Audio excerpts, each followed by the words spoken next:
speakers, Maria Flores and Tyler Ryan. I hope I'm pronouncing them right. They each have 15 minutes, and we have questions after each talk, and maybe some discussion at the end. Maria, whenever you're ready, please start. Okay. So hi everyone. My name is Maria Flores and I'm in Deb's Motivation and Training Lab.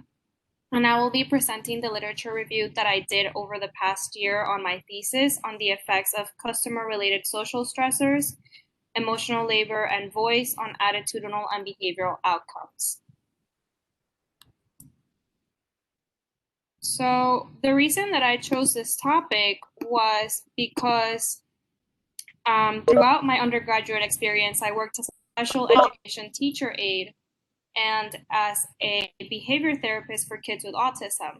And although most of the research focuses on individuals with autism in that field, there's also a lot of burnout and turnover in those who work with children with autism. And this can often be overlooked because of the organizational goals that have to be met with limited resources. Not only did these experiences prompt me to the interest in this topic, but also prompted me to pursue IO psychology. These research goals are important because burnout outcomes can have detrimental effects on employees, customers, and organizations, such as health issues, poor quality services, reduced performance, and turnover.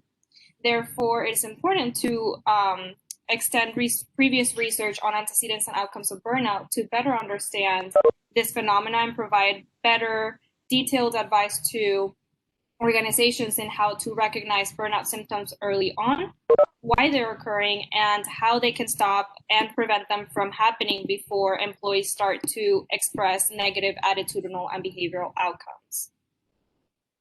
So in my presentation, I will go over burnout, some of its definitions and measures, its correlates and antecedents, its outcomes. Then I will move on to stress models, which are my theoretical framework for my thesis, and then end up with my hypotheses. Before researchers even started looking at the concept of burnout, the term became popular because of Green's 1961 novel, and it was called A Burnout Case, in which a tormented architect, he quits his job and withdraws into the African jungle. Other fictional and non-fictional writing also described the phenomena as extreme fatigue and loss of passion for one's job. From his own experience working at a free clinic for crisis and self-help interventions, Freudenberger explored the concept of burnout in terms of physical and behavioral science. And he came up with the definition that is on the slide, which is to fail, wear out, or become exhausted by making demands on energy, strengths, or resources. Later on, Maslak and colleagues came up with a multidimensional definition of burnout, in which burnout is defined as a prolonged response to chronic emotional and interpersonal job stressors. And the model is composed of three categories. The first one is emotional exhaustion, or the individual stress categories. It entails feelings of overextension and depletion of emotional and physical resources. Then there's depersonalization and cynicism, which is in regards to the interpersonal context, and it's the tendency to feel detached from and have negative attitudes towards jobs, colleagues, and clients. And then finally, there's the reduced personal accomplishments category, in which encompasses feelings of incompetence, dissatisfaction with work, and success in goals. Two major burnout measures are the Maslak Burnout Inventory and the Oldenburg Burnout Inventory. The Maslak Burnout Inventory is the most used scale, especially because it assesses all three dimensions of burnout. And although it was originally designed for human services jobs, demand for it led to creation of more general versions of this scale that have fewer specific interpersonal relationship items, but it still does assess all the same burnout categories. Then Demeruti and Baker created the Oldenburg Burnout Inventory, and it assesses exhaustion and disengagement from work. and then also added physical and cognitive components to the exhaustion category so that it could be better applied to more occupations. The Oldenburg Burnout Inventory does not include reduced personal accomplishments because Demarudi and Baker did not conceptualize it as a core dimension of burnout and even posited that it could be a possible outcome of burnout. So having talked about burnout and its definitions and measures, now I'll move on to some of its correlates and antecedents. So this is not an exhaustive list, but it's just some of them. And the last three, which are bolded, are the ones that I'm going to be looking at in my thesis, with the last one, supervisory listening, providing indirect evidence for voice and voice effects. So first up, there is customer-related social stressors. Dorman and Saf studied service employee customer interactions and used past research on workplace incivility to develop a new instrument to assess different customer-related social stressors. And based on this foundational research on social stressors, they selected 4 resource-threatening concepts of service interactions, which were conflicts, aggression, incivility, and fairness. With their experiment, they came up with a 4-factor model, which included disproportionate customer expectations, which are customer attitudes and behaviors that challenge acceptable demands from the point of view of the employee. Then there's customer verbal aggression, which, as the name implies, it's verbal aggression from customers and criticism. Dislike customers is reflecting the aversions that employees may have towards customers. And finally, ambiguous customer expectations, which are characterized by expectations that are unclear. It's important to study CSS as an antecedent of burnout because human service employees often work more independently from each other and have more frequent interactions with customers. So they customer-related social stressors may have a greater effect on burnout symptoms. Emotional labor was defined by Hochschild as an employee's use of different strategies to regulate his or her emotions when interacting with customers in order to meet certain organizational display rules. So 2 of these strategies that he talked about are surface acting and deep acting. Surface acting being the continuous and effortful expression or modification of emotions to match those display rules. And then deep acting, which is the actual attempt to change those feelings to match the outward expression with those display rules. Again, just like customer social related stressors, this is important to study because human service employees have frequent interactions with customers and with each other. Finally, there's voice, which is a negative correlate of burnout, and Hirschman defined voice as the expression of one's suggestions with the intent of improving dissatisfying work situations. However, with rising confusion in the voice literature, it's led to the differentiation between voice effects for clarification, which 2 of these effects that I'm going to be looking at in my thesis are perceived voice instrumentality and perceived voice opportunity. Perceived voice instrumentality are an individual's perceptions of the amount of influence that their voice can have on the outcome of a decision. And then perceived voice opportunity are the individual's perceptions of the amount of voice opportunities that they're given. Studying voice as an antecedent of burnout is important because it could be a possible resource that can aid in stress, and it can be influenced by supervisors and therefore could be more accessible to use to prevent or mitigate the effects of burnout symptoms on attitudinal and behavioral outcomes. When discussing burnout, identifying antecedents helps to develop interventions in preventing burnout symptoms. Identifying outcomes of burnout allows for further specialization of interventions and emphasizes the importance of preventing and mitigating burnout in employees. So these are some of the outcomes that come from burnout. And again, like the last list, the 2 bolded ones are the ones that I'll be focusing on my thesis. And I chose these outcomes because of feasibility constraints for my thesis. And And so there's withdrawal behaviors, which are absenteeism, tardiness, turnover intentions, which are intentions to leave the organization, and then actual turnover or actually leaving the organization. And then job attitudes, which can include organizational commitment, which is composed of affective, continuance, and normative commitment. And then job satisfaction, which is the affective attachment to the job.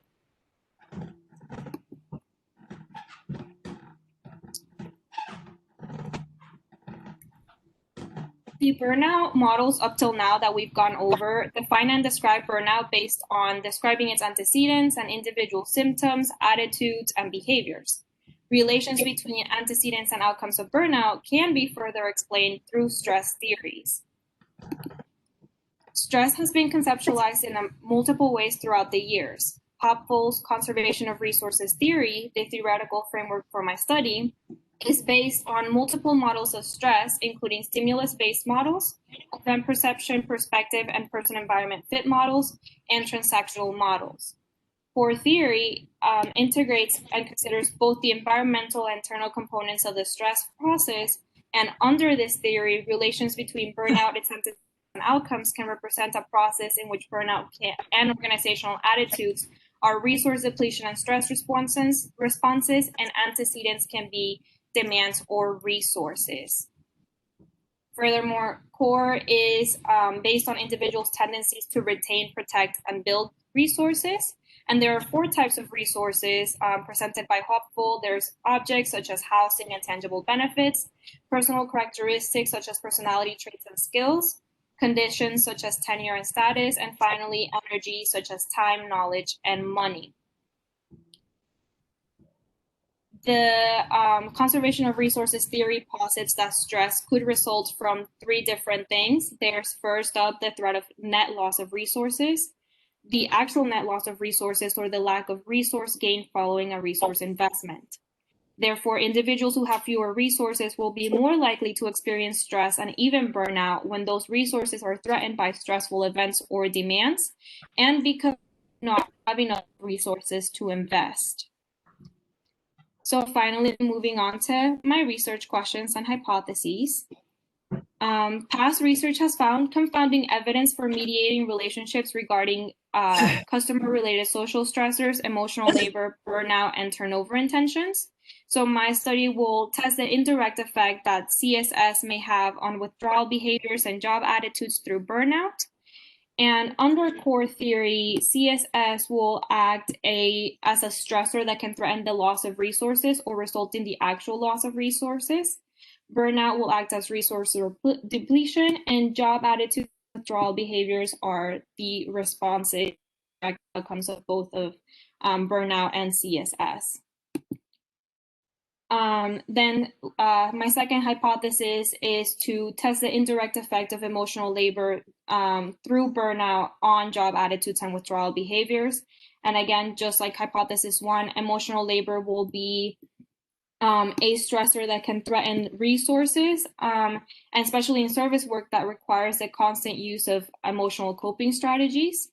Burnout as resource depletion, and job attitudes and withdrawal behaviors as stress responses and direct outcomes of both burnout and emotional labor.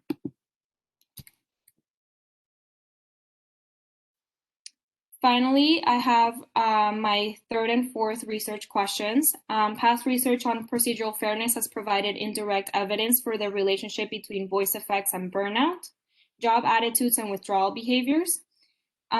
This study will test voice effects as perceived by employees as moderators in the relationship between burnout and attitudinal and behavioral outcomes. For my hypothesis 3, on the left side of the slide, perceived voice instrumentality will serve as a moderator in the relationship between burnout and withdrawal behaviors, where if perceived voice instrumentality increases, the relationship between burnout and withdrawal will weaken. And then for my hypothesis 4, perceived voice opportunity will serve as a moderator in the relationship between burnout and withdrawal behaviors, where if perceived voice opportunity increases, the relationship between burnout and withdrawal will weaken. And again, under core theory, voice instrumentality and opportunity will serve as a resource that can aid in stress resistance, burnout as resource depletion, and withdrawal behaviors as a direct outcome of burnout and as a stress response as well. So that was it from me. Thank you for attending. And if you have any questions, feel free to ask.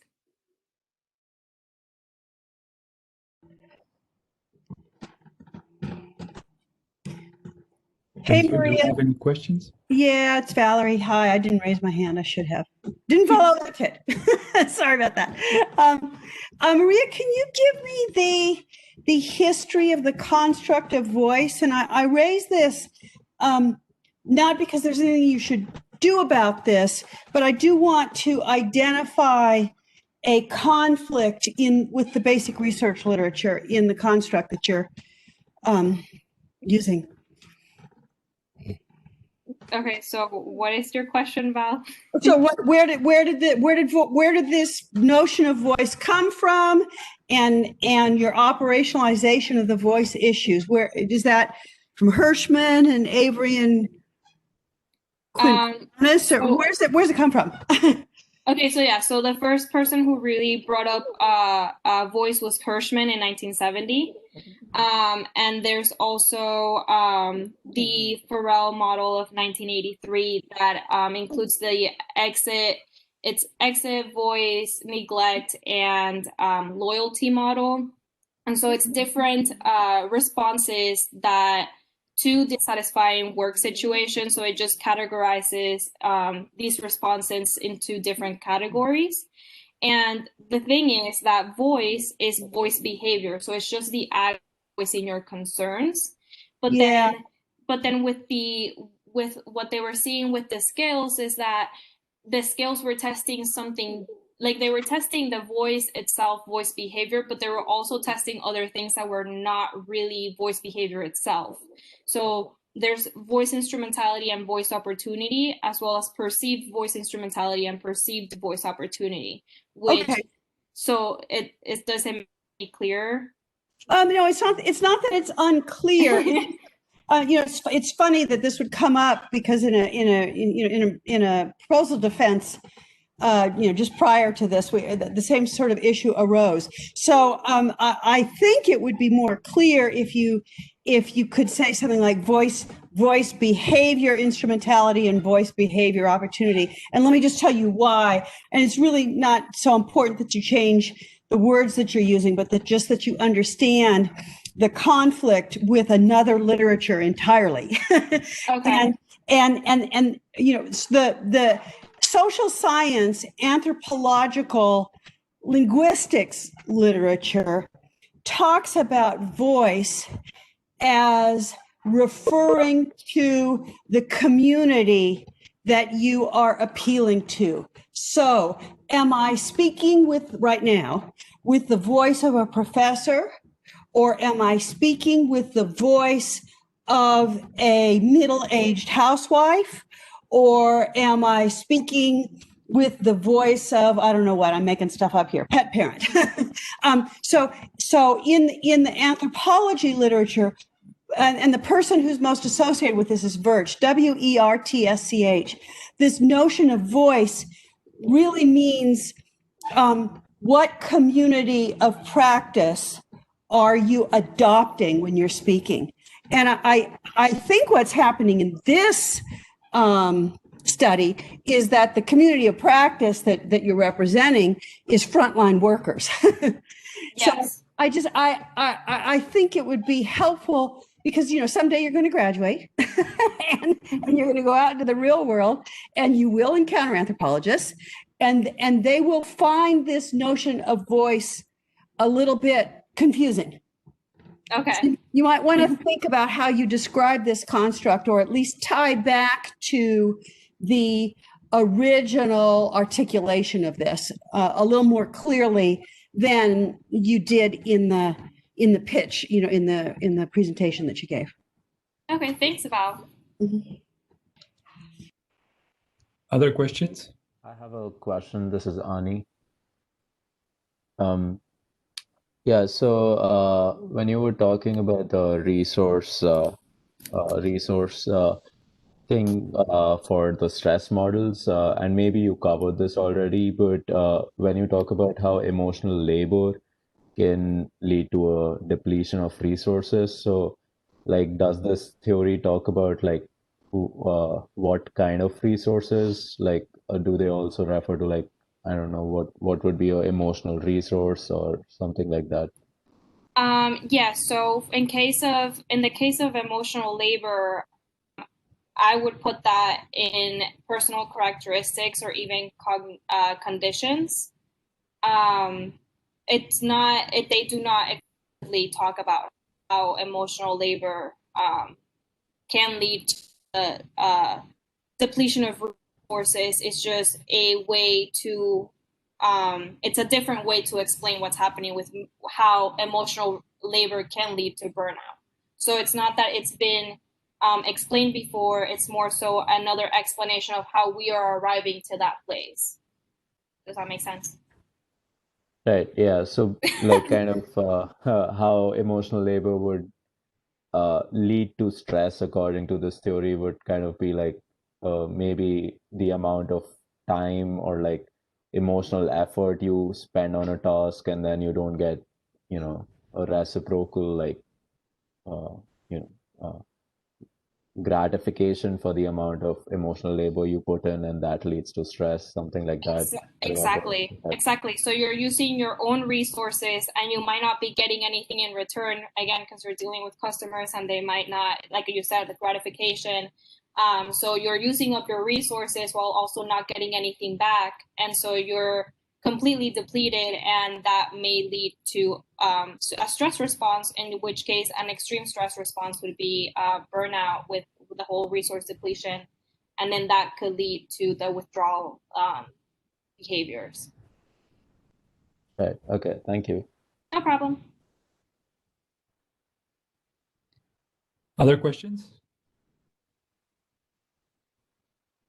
If not, Tyler, please share your screen.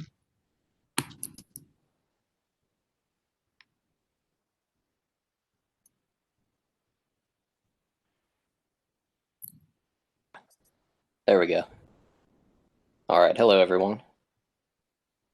Let's go ahead and pop this thing. There we go. All right. So for my first year project, my advisor, Dr. David LaHeis, gave me a data set to play around with. And what I wanted to look at was what's called the worst performance rule, and use a set of item response theory models called item response trees to sort of investigate this. This has been investigated by a few previous researchers, and I wanted to see if I could, maybe replicate their findings, but also investigate whether or not some of the decisions they made affected their results and conclusions. So the worst performance rule states that a respondent's worst performance on a task is most predictive of their intelligence. So you give them some sort of task, and it's usually cognitively loaded, high in G or something like that. It requires some sort of cognitive labor, and it's typically a timed task. And so we get response time data with that, and we pull out, among several trials of respondents or test takers' worst performance or worst trials or something like that. In those trials that they performed worse on are most predictive of maybe other measures of cognitive ability or intelligence or something like that.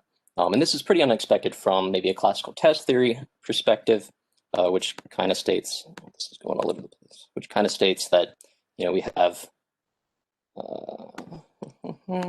normally distributed performance, across a certain set of trials. And so the worst performance rule says, well, we're going to take, this lower tail of performance, and that ends up being more predictive of somebody's general intelligence than the rest of this. And so that's kind of weird, because this should be contain maybe more error or something like that.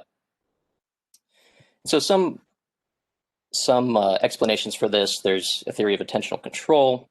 More intelligent individuals tend to exhibit greater attentional control, executive control. They can focus on tasks. They can focus on items in a cognitive ability test or intelligence test or something like that.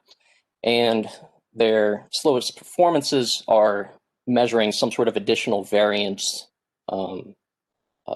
that's sort of a measure of attentional control. So we're measuring intelligence via attentional control or something like that. And then there's a diffusion model explanation, which is more of a technical explanation. It doesn't really tell us why things are happening or how what's happening. It gives us sort of a how.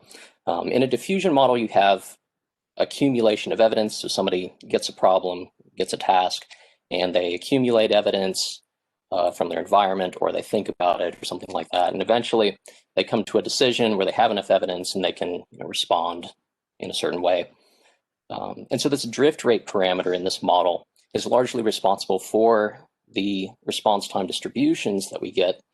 And so whatever affects this drift rate may affect or may be responsible for this worst performance rule that we observe.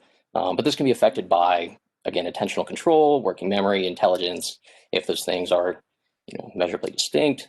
So a lot of the theories behind it aren't totally thorough. So this is still work in progress theoretically, and also methodologically. There's different ways of investigating this. A lot of it is just using regressions with response times and correlations between different measures. And so one recent way of going about this is to use item response trees. Now, item response trees are a subset of item response theory models, and they model a response process, right? So you start by reading an item or starting on a task, and then you end up with an observed response. And an item response tree sort of imposes a hypothesized response structure that's composed of sequential decisions or processes or something like that that are sort of deterministic of one another. And so in a cognitive ability test that's timed, we can split response times into fast and slow responses. And we can sort of characterize somebody's approach to solving a problem as either being, or taking a fast response process or a slow response process. And we can also separate this out as measuring two distinct abilities or intelligences. Parchev and Debec, 2012, call it fast and slow intelligence, but they also said it could plausibly be system 1, system 2, controlled processing. There's different ways of labeling these latent variables.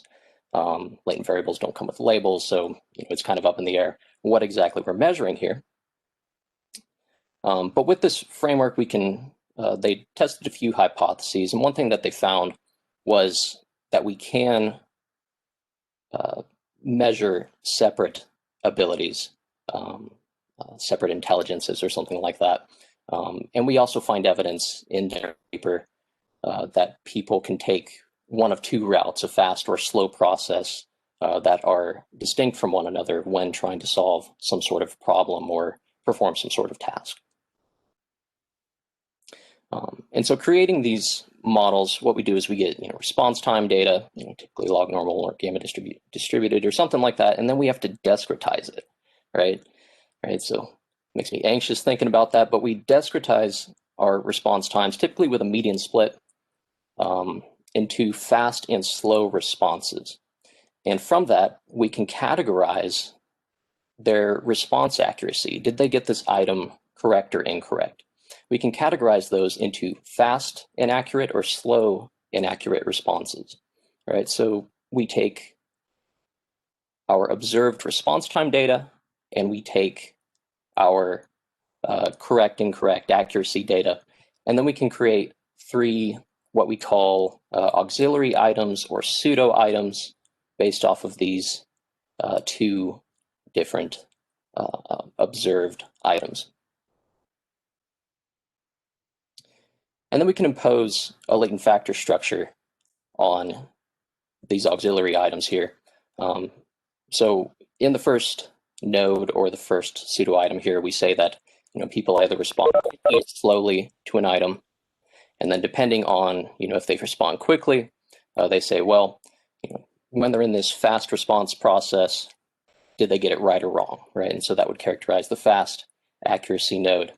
If they responded slowly, we would say that this is a slow Accuracy, no. Did they get it correct or incorrect when they responded slowly? And we can say that these different items measure 3 separate latent constructs, or individual differences, random variables, whatever you want to call them. And so, your tendency to respond quickly or slowly to an item is partly determined by your latent tendency to respond to items or tasks quickly or slowly. We can call that speed. Your tendency to respond quickly and accurately is a measure of, in this case, fast intelligence. And your tendency to respond slowly but accurately is a measure of slow intelligence. And so these can be interrelated. And Parchev and Bic found evidence for this sort of model, that there's 3 separate latent constructs and that there are 2 different processes by which we try and solve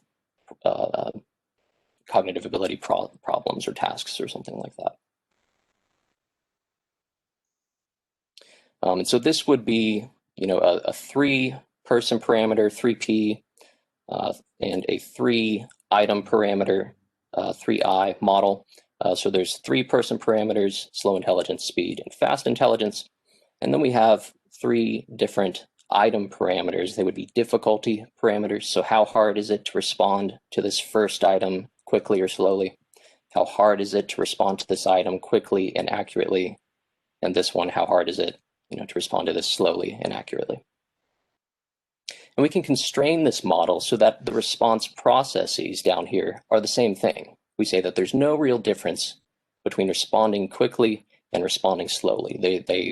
You approach a problem the same way, you just do one quicker than the other. And they involve different latent abilities, though. When you respond slowly, you're using slow intelligence, or whatever this factor might be. When you respond quickly, you're using the same process, but you're pulling from different cognitive resources or intelligence or something like that. We can constrain this model in a different way by saying that there's only 2 latent variables, that you have a speed tendency, your tendency to respond quickly or slowly, and you have a general intelligence, cognitive ability, problem-solving ability, whatever this is. And that affects 2 different processes. So you can respond to this quickly or slowly, just like in the initial model. We can finally constrain this model even further to say that the processes are the same. So you only have one intelligence resource that you're pulling from, and you respond to it in the same way, regardless of whether it's quickly or slowly. All right. And then there's different decisions that you can make with item response trees, because we have to discretize the response times, right? It's typically a median split. And so the location of the split, again, at the 50th quantile, that can be, maybe cause some discrepancies in your results if you instead decide to choose, 25th percent quantile or something like that, or the 75th or something like that. So that was one thing I wanted to investigate, whether or not using a median split actually made a difference compared to some other quantile split. And then we can also split the response times using a within-person split or a within-item split. So with a median split and a within-person split, a slow response is when a person takes longer on an item than half of the other items they responded to, right? So it's classifying within a given person, half of the items being slow responses and half of the items being fast responses. An item split, on the other hand, says that a slow response is when a person takes longer on an item than half of the other respondents on that same item. So you take a single item and you classify half of the responses as slow and half of the responses as quickly. And there's trade-offs between these two. A within-person split suggests that respondents are relatively homogeneous with regard to their speed, so we don't get a whole lot of information about how quickly or slowly they are compared to other respondents.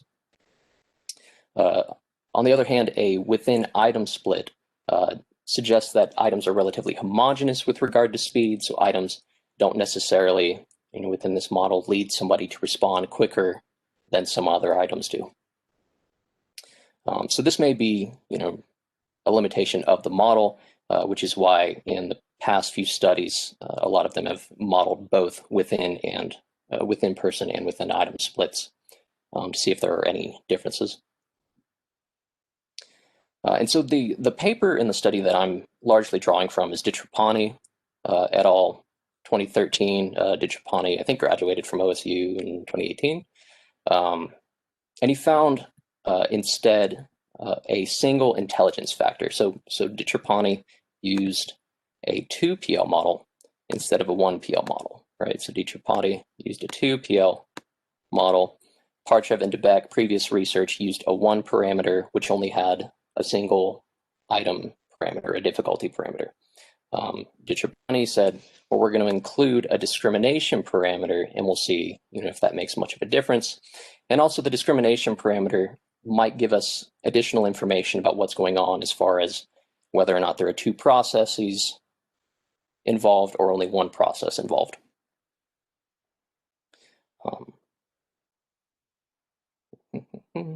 And so going back to the quantiles, the choice of quantile, that's really, I think, an interesting question because it defines what a slow response is, right? So if you're using a median split, you say that half of the responses are slow, half of them are fast. If you use, a 75th quantile percentile split, you're saying that, much fewer responses qualify as slow. If you use a 25th percentile split, much more responses qualify as slow. And so I'm not really going to speculate on, how conceptually what those mean.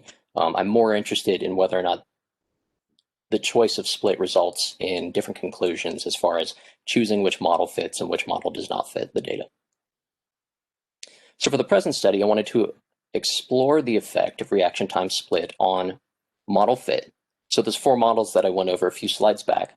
Compare those with AIC and BIC criteria. And then I want to look at item parameter estimates, largely the discrimination parameter. I want to see if there are any fluctuations or major differences depending on the choice of reaction time split. And then finally, because I'm a budding IO psychologist, I want to look at criterion validity, largely task performance. So I have a measure of task performance in the sample, and the studies in the past with IR trees did not use any sort of external or criterion validity in order to see what in the world these latent factors are actually measuring. So if with our model we find that there are distinct fast and slow intelligences, it might be supportive of the worst performance rule and a possible explanation for why worst performance on some sort of task is predictive of general intelligence. If slow intelligence latent scores are more predictive of our criterion, our task performance, than fast intelligence or something like that. So we use that as maybe another way of getting at or validating the worst performance rule. So the sample here, we used employees at a Midwestern business, sample size of 776, roughly 38% were female, and a little more than half were employed for at least 1 or more years. And so the measures we used, there was a 10-item nonverbal fluid intelligence test. From what I understand, it's similar to a Raven progressive matrix, matrices test. And so the responses are dichotomized into correct and incorrect. It had okay reliability, and a mean test score of roughly 6.85 out of 10. And then response times were taken in milliseconds. That should be milliseconds, not seconds. I think I displayed in seconds though, with a mean response time of 66 seconds, so a little over a minute. And then we had a 4-item measure of task performance. I believe these are supervisor ratings. And it's on a 1 to 9 scale with a mean of roughly 6.3 and a pretty good reliability. And so here's just descriptive distributions for the test scores. So we have a little left skew there. And then we have mean response times. right here, so an average of roughly a minute.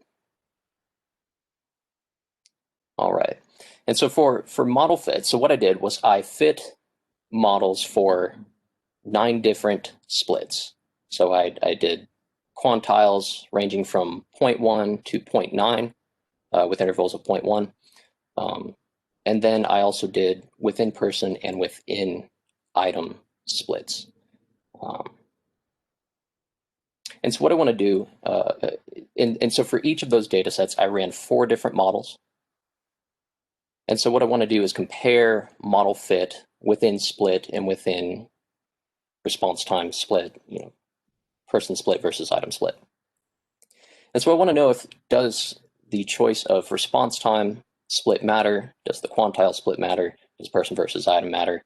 That may affect some of the conclusions that were made in previous studies.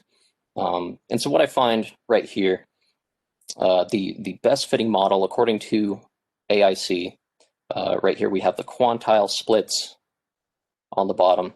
So from left to right, they increase. So the greater the quantile, the fewer slow responses we have in our data set.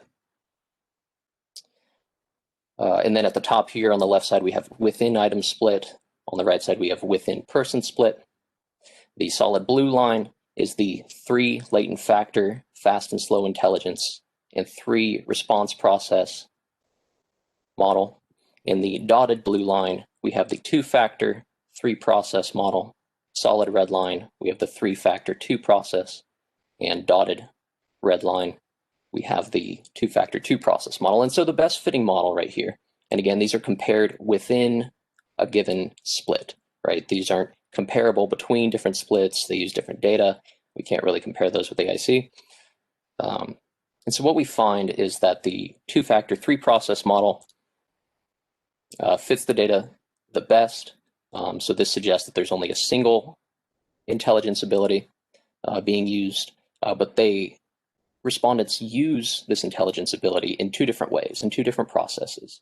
So responding fast and slow involves different ways of solving these problems according to these results. And we don't really see any differences in the ordering of which model is best according to the split, either for quantile split or for within person or within item splits. We get a little bit messy here on the extremes of the quantiles, and I can explain that away because there's likely sample size issues going on when we use these extreme quantile splits due to the nature of coding IO tree models and stuff like that, which is something I'm going to do for my thesis, but that's a different presentation. And so to compare this with BIC indices, we actually find the opposite. This suggests that the best fitting model is the 2 factor, so single intelligence, but only two processes, so only one way of solving these problems. So if you respond to an item quickly or slowly, you're solving it in the same way, and you're using the same cognitive resource, whatever you're doing to solve that, according to BIC indices. And again, we don't really see any differences in model ordering, which one's the best. That's not really affected by within item or within person or quantile splits. And so we have very weak agreement with what was found in the past by DiCiapani. So there's some agreement because DiCiapani also found that the 2 parameter 3 process fit the data best via AIC. But our BIC model selection indices don't really agree with that. Then I wanted to look at item parameters. So are there any differences due to splits again? And then are there systematic differences in the discrimination parameters? So that's what I was largely looking at here. So this is the fast versus slow response process. This is the fast, accurate response process. This is the slow, accurate response process. Horizontally, we have within item split on the top and within person split on the bottom. We have discrimination parameter estimates on the y-axis and response time split, the quantile split on the x-axis. And so what I'm largely looking for is differences between fast, accurate, and slow accurate, and we don't see large differences here. So visually, we don't really have any evidence to say that responding fast and accurately versus slow and accurately are really that different processes. I ran a mixed effects regression on this, and if you care about p-values, there was a main effect for factor here, so there are differences, and it's a difference of about 1/2 unit for the discrimination parameter. And so that's sort of evidence against the worst performance rule because these slow, accurate responses had a weaker discrimination parameter. So that suggests that the slow, accurate item is not tapping into the latent construct as well as the fast, accurate item is tapping into its latent construct, right? So that's sort of against the worst performance rule because worst performance rule says slow and accurate responses are better indicators of intelligence than fast, accurate responses. And then we don't really see any discernible differences in difficulty parameters, either by quantile split or between fast, accurate, and slow, accurate right here. And mixed effects regressions didn't really reveal anything interesting there either. So we don't really see any large differences due to the reaction time splits in parameter estimates. And again, slow accurate items were slightly lower in the discrimination than fast accurate items. So this is contrary to worst performance rule expectations. And finally, criterion validity. I wanted to investigate, is validity maximized with a certain split? So practically speaking, we have all of these choices that we can make for response time splits. If we're just trying to predict something, what's the best way to split this thing to maximize criterion validity? But also, do slow intelligence scores account for more variation in task performance than fast intelligence? So this would be another way of validating the worst performance rule if our estimates of slow intelligence are more predictive of task performance than fast intelligence. And so here's our results. Again, on the x-axis, we have quantile splits. On the y-axis, we have our R-squared, or relative contributions to R-squared, using Johnson's relative weights. And then we have the different models across the top. We have the two-factor 2 process, and so on and so forth. And then finally, the lines here. What I want to draw attention to, the solid red line right here is slow intelligence. And the solid blue line here is fast intelligence. And this is for both the 3-factor 2 process model and the 3-factor 3 process model. And we see pretty consistently, except here at the extremes, that slow intelligence contributes more to the explained variance in task performance than both speed and fast intelligence. This is evidence for the worst performance rule.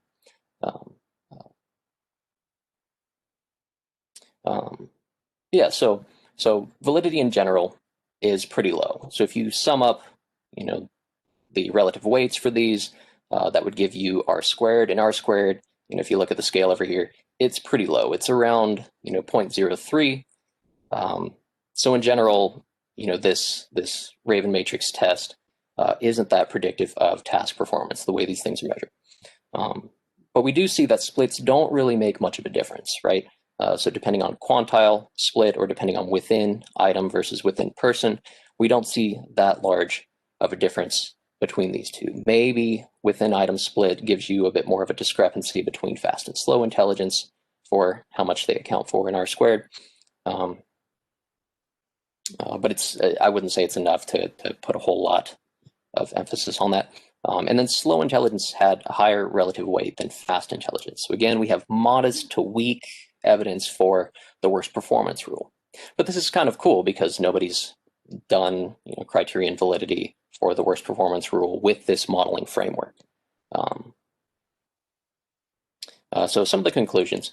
A choice of split probably doesn't matter that much a median split might be just fine.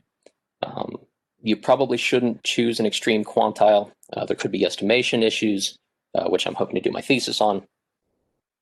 And then we have weak evidence for the worst performance rule. So fast and slow intelligence models fit worse, right? So those that specified a model with fast and slow intelligence fit worse, according to AIC, BIC indices, than models that suggest we only use a single latent factor for intelligence. And then criterion validity was slightly higher than for slow intelligence than fast intelligence. But I wouldn't say this is an astronomical difference between the two. So I would say, we have weak evidence for the worst performance rule. And so some of the limitations, discretizing data, I don't like doing this. There are new ways to do this that are being developed. I'm looking into it that are kind of interesting. We don't have a whole lot of information on these measures. They're sort of proprietary in-house kind of things. So it would be nice to have more information on what the items are for the matrix, the Raven matrices, and task performance to see if there's something particular about certain items that lead people to respond fast versus slow, different things like that. And then finally, there's still uncertainty about the model parameters. So what in the world are these latent variables? We have maybe some evidence due to the criterion validity that I've found that we are measuring something akin to cognitive ability, and that these are, sort of go along with the idea that slow intelligence should be more related to or more predictive of task performance than fast intelligence. But again, there's a lot of theoretical work that needs to be done here. What do the item parameters mean?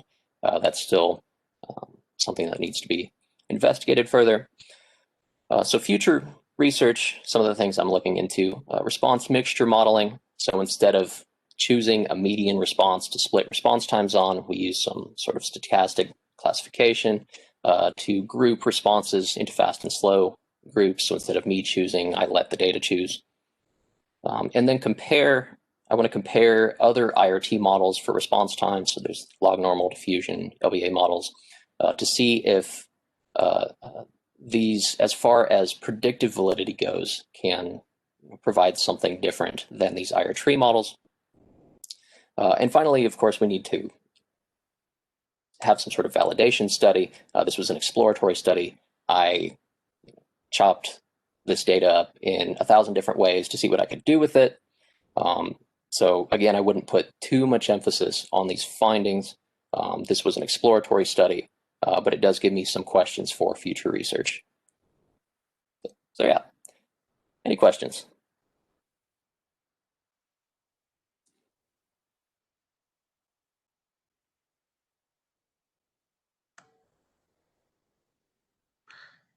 I had a question, Tyler, if no one else is jumping in. Okay, Absolutely. so kind of start off with a long story. So now that we have testing in classes online, I've noticed something that I always wondered. I'm noticing that the kids that finish my exam, undergraduate exam, quickest, they tend to be the highest scores, right? So those first 4 or 5 kids, there's maybe 2 or 3 other kids that are doing real well on the exam, but they're like the top scores, almost getting 100%. I'm thinking that those other 2 to 3, it's hard you can't really predict where they're at. If anything, they might even be a little longer than average. I'm guessing these are the kids that circle the item they're having trouble with, do the whole rest of the exam and see if maybe there's a clue to those ones. And so I'm wondering if maybe, you did like a median split, and I'm looking at some of your graphs, and I'm wondering if it's like really you ought to be looking at like the top 10% could really be the fast, and the other 85 or 90% could be kind of predicted better with the slow model instead of a median split, right? Yeah, so like 3 factors, 2 processes, and 3 factors, 3 processes. See a jump right there at that like 80 percentile. Yeah. So for the with item split. Yeah, but both of them I think within person too, kind of. I mean, to some extent, right? Yeah. So with the within item split, as we're getting further to the right, we're classifying fewer people as being slow respondents. So yeah, we see this,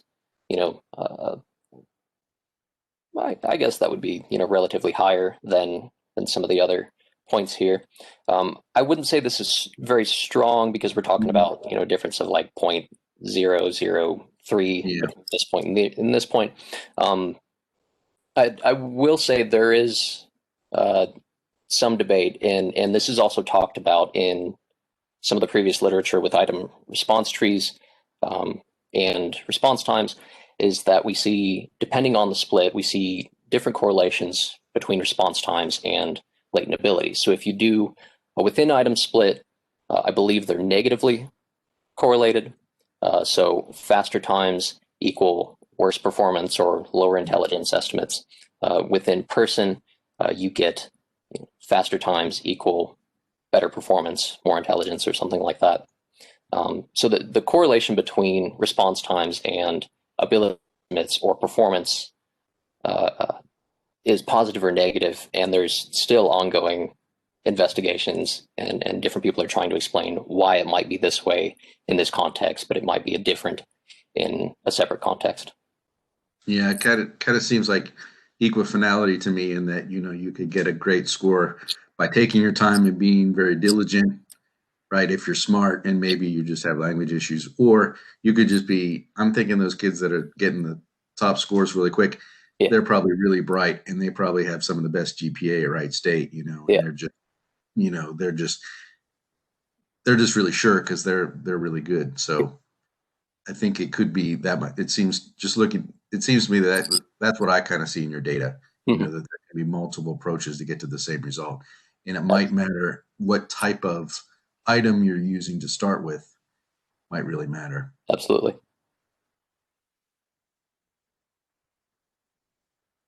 Good. I had a question. Yeah, please. So hopefully this isn't stupid because I don't understand all of this. But I was wondering if when you were doing that median split, or splitting kind of two groups to compare, if you ever looked at like just comparing like the lower 10% or whatever to like the upper 10% and excluding all those data in the middle to see if there's an effect of the extremes. So I haven't done just the extremes. I have run some preliminary stuff on doing 3 different splits. So you have a high, medium, and low. I don't have any results that I can confidently relay to you just yet. But that is something I'm looking into. Yeah, I think for exploratory studies, if you look at the extremes like that, that's a good way to say that there is an effect. It's just weak and just exists at the extremes, but right. Might be interesting. Yeah.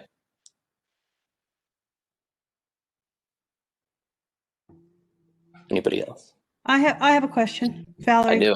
I do. So I don't understand AIC and BIC, but what I did hear is that you get different answers to your question depending upon those criteria. Can you tell me what's going on there, and do I need to be worried about this? So they have different interpretations. AIC would be, from my understanding, it's a measure of out of sample performance, where higher scores equal worse out of sample performance. So if you're trying to predict something, you want something with a low AIC. And this also suggests or hypothesizes that the models that you're selecting from, none of them are the true model. Like, none of them are correct. They're all wrong in some fashion. You just want the one that's most useful for predicting something in the future. The BIC, on the other hand, isn't really. I don't believe it's like an information-centric criteria like the AIC is, and it also hypothesizes that what you have to select from, one of these is the true model, right? So out of these 4 models, one of these is the thing that you want, and it's a bit more conservative. From what I understand, it penalizes you for having more parameters in your models, which might explain why the simplest model is selected as being the best performing. I see. So other researchers that have used these two in the item response tree literature mostly interpret AIC over BIC. I don't know enough about them to say why we should prefer one over the other. But you're not particularly concerned about the divergence because you think it's a function of the way in which those parameters are calculated. Yes, yeah. So I guess the main thing about the study was to see if different splits matter. They don't, right? We're still getting roughly the same, decisions being made based off of these. I will also say I did do likelihood ratio tests, which some folks might be more familiar with. The blue lines were not significantly different from one another with a likelihood ratio test. The red lines were not significantly different from each other. So even though this dotted blue line fits the data better than this solid blue line, according to the likelihood ratio test, they aren't significantly different as far as model deviance goes. Got it. Thanks.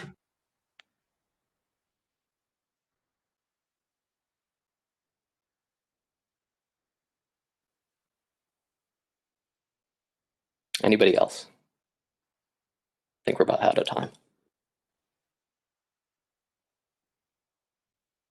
Hello, can you hear me? I can hear you. I just wanted to add a quick comment about the AIC and BIC divergence. Yeah. That divergence is a direct reflection of the complexity, the difference in complexities between the two models. Okay. So it's not surprising, but it's true that most of the time AIC and BIC agree with each other, and when they don't, I believe some researchers prefer BIC because it's tougher on complexity. Mm-hmm.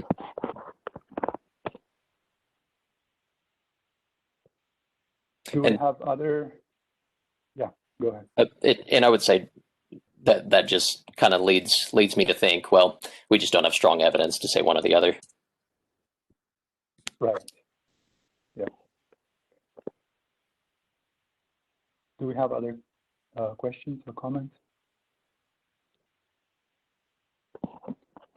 If not, let's thank the speakers and the audience. Good job. All right. Thanks, everybody. Nice job, guys.